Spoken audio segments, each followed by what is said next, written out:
Olá! Estamos de volta com mais um Curta Vídeo, o programa que leva até você as realizações, os produtores e tudo o que acontece no nosso mercado audiovisual. Quer dizer, nós somos um palco para os muitos talentos capixabas. E cada semana outros talentos colaboram na nossa jornada. Hoje nós estamos aqui no MAIS, Museu de Arte do Espírito Santo, que com certeza é um grande palco para o que de melhor é produzido nas artes.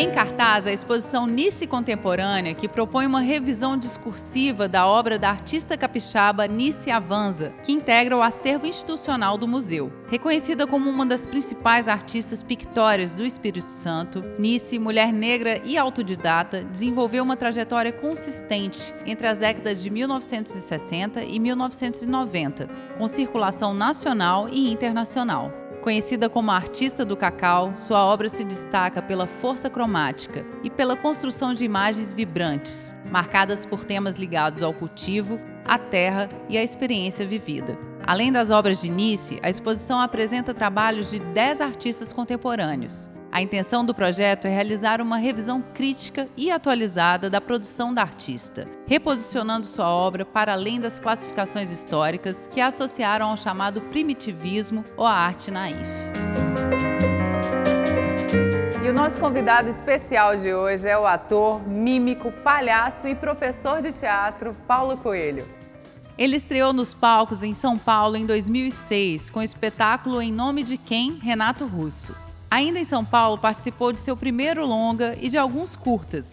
Paulo tem mais de 20 espetáculos teatrais em seu currículo e em 2019 escreveu O Biombo, premiado como melhor espetáculo pelo Júri Popular e melhor produção no Festival Nacional de Esquetes do Espírito Santo. Em 2020 atuou no longa O Cemitério das Almas Perdidas, de Rodrigo Aragão, e em curtas como Encruzilhadas do Caos, eleito melhor curta pelo Júri Popular no Festival de Cinema de Vitória em 2023, e O Ralo, de Lucas Carvalho, em 2024. Sua atuação mais recente foi no telefilme É Quase Verdade, coprodução da Globo Filmes, dirigida por Gustavo Moraes e exibida na TV Globo, e agora disponível no Globoplay.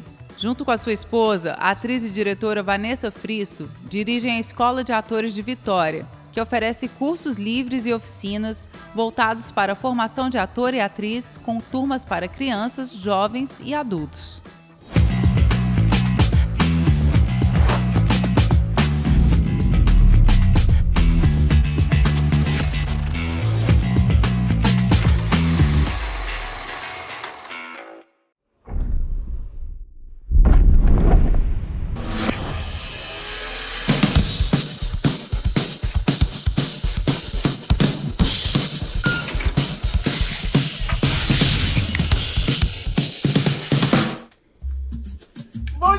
Gigantinho!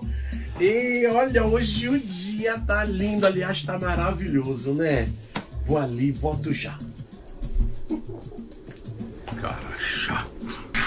E é com muita alegria que eu recebo no programa de hoje um companheiro de profissão, Paulo Coelho. Seja muito bem-vindo, Paulo.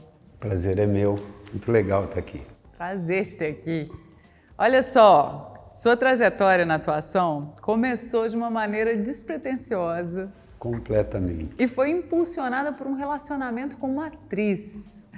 Conta pra gente como isso aconteceu e quando você percebeu que de fato essa era a sua vocação. Eu me separei de um primeiro casamento, né? Eu tenho 4 filhas desse casamento. Eu sou de Santos, né?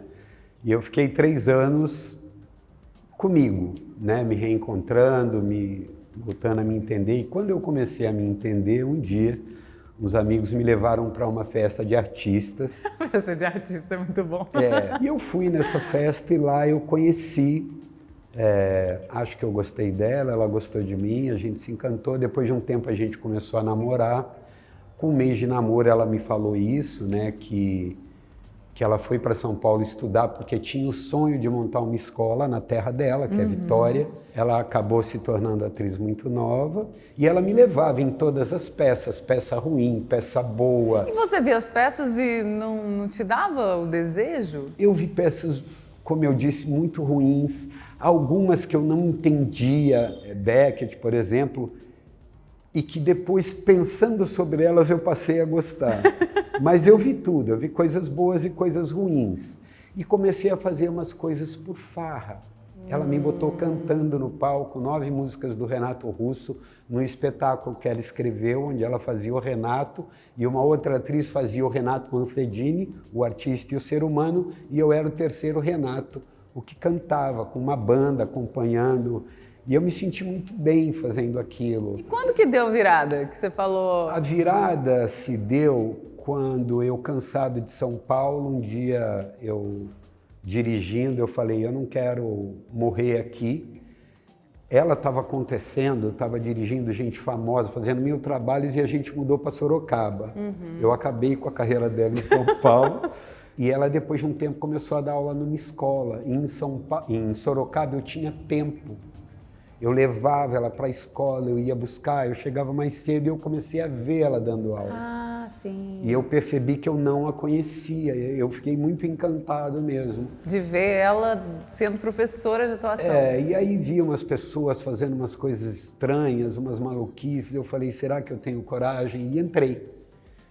E aí eu me vi ator, em 3 anos eu me formei ali, o primeiro papel que ela me deu, eu tinha uma fala, mas eu entrava 3 vezes em cena, mais uma falinha pequena. E no fim do meu curso eu protagonizei uma peça, eu fiz o Alienista do Machado de Assis. Eu nunca vi uma tormenta assim. O barco vai hundir-se em breve. Estamos à la deriva. Não depende mais de mim. Padre, por favor. Eu nunca he sido bendecido. Eu quero morrer em paz. Aí você se forma em 2016. 2017, vocês vêm, uma cidade nova, para começar uma carreira nova e constrói a escola de atuação, que é a Escola de Atores de Vitória, EAV. Como é que foi esse momento, Paulo? Porque é muita coisa junto, né? Em um novo lugar, construir uma nova vida, de fato. Total, né? Porque eu tive 30 anos de uma outra atividade, onde eu trabalhava de camisa mandada a fazer, terno, gravata, e de repente eu estou de chinelo. Mas eu acabei entrando nesse sonho e comprei esse sonho junto com ela. E foi incrível, porque desde que a escola abriu, ela faz um trabalho muito sério, a gente faz um trabalho muito sério e ela vem crescendo. Sim. E essa troca... Tem uma demanda muito grande aqui, né? Tem uma demanda muito grande. E essa troca, eu acho, essa vivência diária acaba dando para a gente uma consistência, a gente aprende mais rápido, a vivência com ela me fez aprender muito rápido. Então eu cheguei aqui de cara, eu fui fazer publicidade, eu fiz alguns comerciais e tal, mas uma produtora falou, olha, tem um filme aí que tem um personagem para você, você quer fazer o teste? Eu falei, sim, claro, lógico, né? Aí eu ia fazer um capitão de navio, eu faço um capitão de navio nesse filme. Qual que é esse filme, Paulo? O Cemitério das Almas Perdidas, do Rodrigo Aragão. É um filme que, como ator, foi o primeiro que eu fiz. Uma outra estrutura de set, né? Completamente diferente. E como é que foi essa primeira experiência, Rodrigo? Chegar lá no set? Foi incrível, foi maravilhoso. Eu já tinha visto equipes trabalhando, já tinha estado ali, mas mergulhar num personagem, estudar uma personagem, o Rodrigo me pediu sotaque espanhol. A minha personagem tinha muitas caras, algumas personagens, um núcleo ali de vilões, né? E eu ficava 3, 4 horas na cadeira de maquiagem todo dia. 4 horas para maquiar e 1 hora para demaquilar, para tirar. E às vezes não usavam. Então você ia comer com a cara toda ensanguentada no set, pegava o garfo e vinha com um pouco de sangue artificial, né? Paulo, eu fiquei imaginando que para você que vem do teatro, começar no cinema com um filme de terror deve ser interessante, né? Porque o terror, ele te dá isso, te dá maquiagem, ação, tudo muito exagerado também. Muito interessante. Eu acho que foi o primeiro personagem que eu fiz que tinha nome, que tinham características muito próprias. E o Rodrigo Aragão, ele não trabalha muito, ele se diverte, ele está se divertindo ali o tempo todo, ele ri mais do que todo mundo, ele gosta muito do que ele está fazendo. Para mim, foi um aprendizado muito grande, mesmo sendo um filme de gênero, vamos dizer assim, embora ele tenha uma conceituação histórica que eu acho muito interessante. Ele fala do massacre dos povos originários, ele fala de intolerância religiosa. Então, o filme ele é alicerçado num contexto histórico, né? A ideia, o roteiro, eu acho muito interessante. E para mim foi um aprendizado imenso ver aquele monte de gente trabalhando para você, de repente, entrar e tentar fazer bem feita a tua parte ali. A princípio, me parece que está tudo normal. E o líquido verde, mau cheiro? Provavelmente foi causado por um episódio isolado na tubulação do prédio. Isso às vezes acontece, você não precisa se preocupar. Entendi. Não tem nada que você possa fazer para garantir que isso não vai acontecer de novo? Olha, eu vou te deixar esse químico aqui. 2023 e 2024, você esteve envolvido em vários projetos audiovisuais que foram muito bem recebidos pelo público, pela crítica. Você acha que é um novo caminho profissional que está se apontando aí? Certamente. Como é que você Eu estou sente? muito feliz com as produções surgindo, porque a gente teve o período da pandemia e que não havia dinheiro e que ninguém fazia praticamente nada. E eu acho que quando a pandemia acalmou, todo o pessoal da arte voltou com muita sede, com muita fome. E o dinheiro apareceu também, porque não tem cinema sem verba, sem dinheiro, não se faz, não há como. E eu tenho tido a sorte de receber convites, alguns eu faço teste, outros não. Todos são muito bem-vindos, né? Fazendo teste ou convidando, eu vou e estou muito feliz mesmo. E olhando assim, né, comparativamente, esse ambiente de teatro e o ambiente de cinema, o que você acha que para o ator é específico para o audiovisual?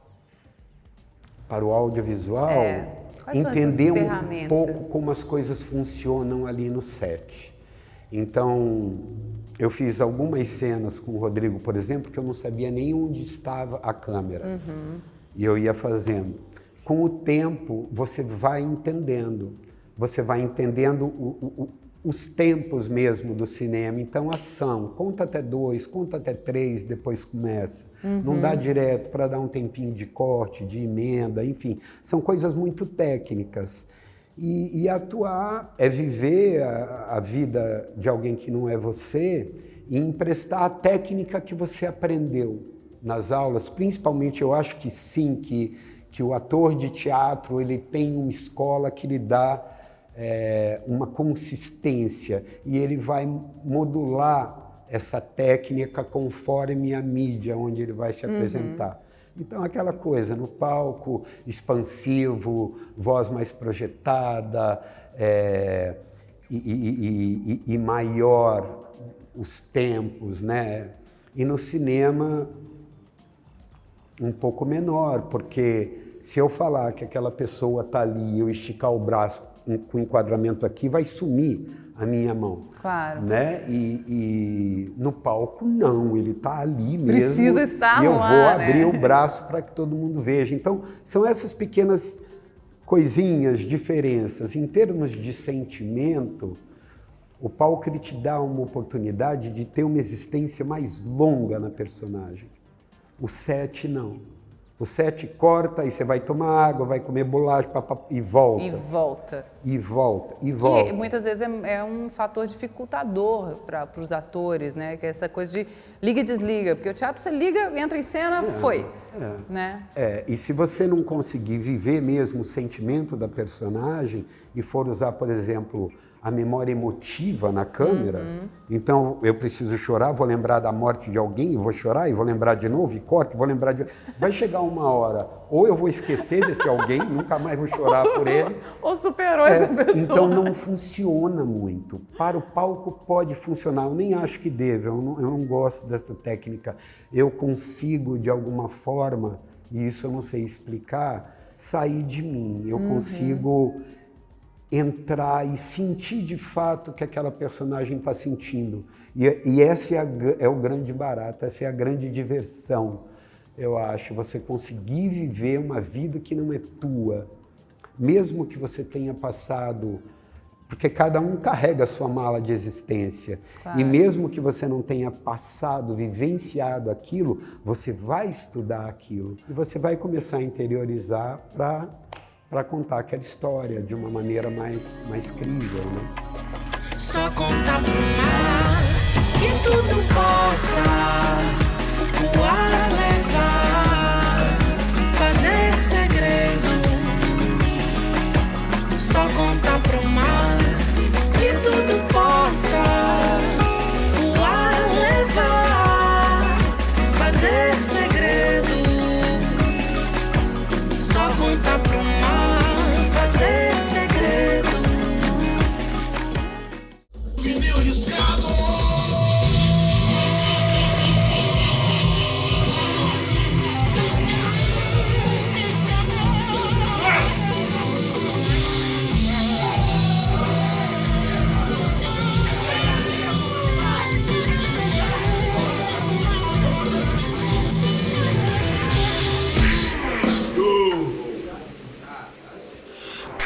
Agora em 2026, você estreou no filme A Quase Verdade como Padre Wilton. Esse é um telefilme que foi exibido pela Globo, foi na tela quente, foi visto por mais de 12 milhões de pessoas. Oi. Paulo, como é que é a sensação de estar na TV aberta e de ter esse alcance de público para você? É surpreendente, os números foram muito surpreendentes, né? Você não imagina, você não espera, foi uma audiência muito grande, né? Ser visto por muita gente. É um filme extremamente divertido, eu acho, muito capixaba, né? Que eu não sou, né? Na verdade, eu estou radicado aqui há 10 anos. Está se tornando, daqui a pouco não consegue tô, essa cidadania. É verdade, acho que já consegui, não sei. Foi um filme que a gente fez muito rápido, né? Foram 15 dias de gravação e eu acho que isso tudo, essa cultura, essa capixabice toda, ela tá no filme. Sim. No roteiro, nas palavras, nos costumes, fala da piadas, muqueca, a coisa do as lugar. piadas, o cocá, essas coisas que só tem aqui. E tem muita coisa que é só aqui mesmo, né? Queria te perguntar sobre como você vê essa descentralização do audiovisual, sabe? Qual que é a importância disso pra gente como povo, né? Como povo brasileiro. Eu acho que a tecnologia, ela aproximou muito essas possibilidades, né? De repente a gente não precisar viver no eixo Rio-São Paulo para fazer um trabalho num outro estado, num outro lugar. Então, a tecnologia que é ruim para tanta coisa, nesse sentido eu acho que ela aproximou muito o mercado audiovisual. Hoje os produtores de elenco, eles têm acesso fácil aquele tipo que ele quer e não é fácil conseguir. Eu acho que qualquer uma pode ser ator ou atriz. Tem que se lascar, tem que se ferrar, comer grama, estudar muito, trabalhar, mas todo mundo pode ser. Mesmo aquele que acha que não pode, pode. Se quiser, vai fazer. Depende muito, como tudo na vida, eu acho, de se dedicar, de fazer mais, né? Uma vez me perguntaram por que, né, que você faz atuação, e é para brincar de faz de conta, mas é tão séria essa brincadeira, envolve tanto recurso, envolve tanta gente, que eu me sinto um pouco na obrigação de me preparar o máximo possível para fazer aquela brincadeira bem feita. E essa brincadeira de ser outras pessoas, né, de visitar esses personagens, o que mais te ensina como pessoa? Eu acho que empatia, a compreender, a tentar compreender a sociedade em que a gente vive, os porquês das pessoas. Cada pessoa, todo mundo acha que seu sofrimento é o maior. Não é. Cada pé tem o seu calo, o meu não dói mais que o teu. E nesse sentido, eu acho que a arte, ela tem essa função de humanizar um pouco mais, de fazer a gente compreender um pouco melhor e, nesse sentido, tentar melhorar, né, enquanto povo, enquanto sociedade, enquanto ser humano. 5.000 comentários! que loucura! Como assim? Paulo, a gente está falando sobre essa questão da diferença, né, de teatro e cinema. E você é um palhaço, né? Trabalha muito com a palhaçaria, com a mímica. Eu acho que a palhaçaria ela ensina muito para os atores em termos do próprio ego, né? Talvez podemos dizer isso. Queria te ouvir um pouco sobre o que esse palhaço te ajuda como ator e também como ator de audiovisual, né? Acho que tem muita coisa que se relaciona. O palhaço, ele é quase uma entidade. Ele te dá possibilidades que você pode utilizar tanto a palhaçaria quanto a mímica. Agrega muito valor ao ator. Então, se você vai fazer uma comédia, você vai fazer uso de algumas ferramentas ali, embora a vivência do palhaço ela é muito particular. Quando você coloca a menor máscara do mundo na cara, você olha tudo como se fosse a primeira vez. Explica pra gente o que é a menor máscara do mundo. É o nariz. É lindo isso. O nariz porque quando você coloca, a tua voz já muda um pouco, a tua respiração já muda e principalmente o teu olhar. Então ele vai procurar no lugar onde ele está possibilidades. Ele não vai procurar, ele encontra, ele vê. Ele vê coisas que o ser humano normal não vê. Ele está sempre pronto para reagir, né? Para devolver, para fazer graça, às vezes sem graça, mas não faz a menor diferença. Então isso te dá um corpo, uma atitude, assim como a mímica, um gesto com um pouco maior de precisão. São esses aprendizados, essas técnicas que vão agregando valor ao ator. Eu acho que um ator, uma atriz que teve a oportunidade de fazer palhaçaria, de estudar a mímica, de conhecer esses caminhos, tá lá. É a caixa de ferramenta dele. Tem onde buscar ali. Ele tem aquele recurso lá que se precisar ele usa, senão ele deixa guardado. Aê, neguinho! Chega aí! Deixa eu dar uma ideia pra vocês. Aí, tio, nós não viu nada, não. Eu sei. Não viram e não vão ver mais nada, tá ligado?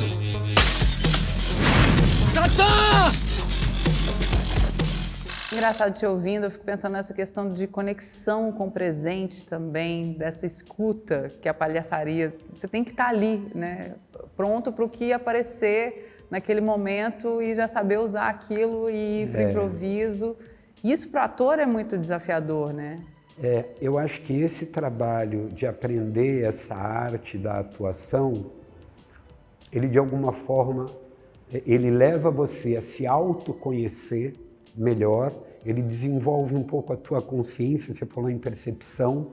Então, é perceber, é observar mais, não só a si mesmo, mas ao outro, as pessoas. Nesse sentido, ele se torna mais empático, mais compreensível, porque é a personagem que você vai fazer que você não tem identificação nenhuma com aquela personagem. Como é que você vai fazer? Você não pode odiar o teu personagem e passar isso para uma câmera. Você tem que viver aquilo, você tem que ser aquilo. Como é que você vai fazer? A gente é um pouco, eu acho, vulnerável, porque se permite aproximar dessas questões. E generosidade num sentido, eu não sou mais eu preciso fazer aquilo. E você vai fazer da melhor forma que você puder. E vai ficar até um pouco mais compreensivo com aquele bandido, com aquele vilão. As pessoas nasceram, né, peladas, banguelas e com pouco cabelo de uma maneira geral e vão se criando. E a gente passa a entendê-las um pouco melhor, mas só um pouco. Nem tanto assim.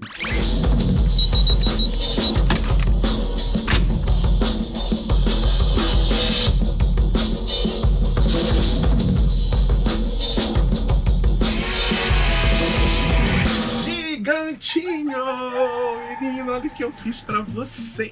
Olha isso aqui, olha, gigantinho, do seu tamanho, gigantinho. Ai, gigantinho, já sei o que é pra você. Quero que você gosta tudo pra você, gigantinho. Tá louco? E pra finalizar, conta pra mim, o que é cinema pra você? Cinema é um encanto. Ver um filme na tela grande, ver o filme no cinema é fabuloso, é quase uma meditação para mim.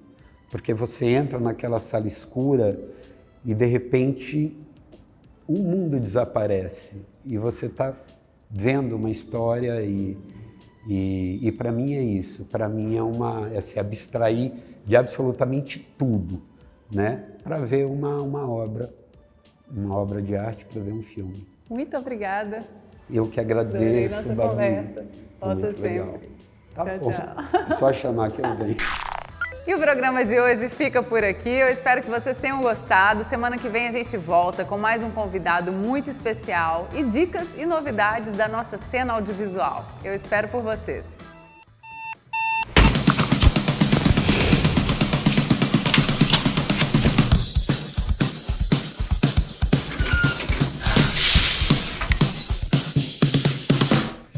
Bom dia, gigantinho! Que audácia! Que bofió! Foge de mim não, viu, boy? Eu vou ali, mas eu já volto.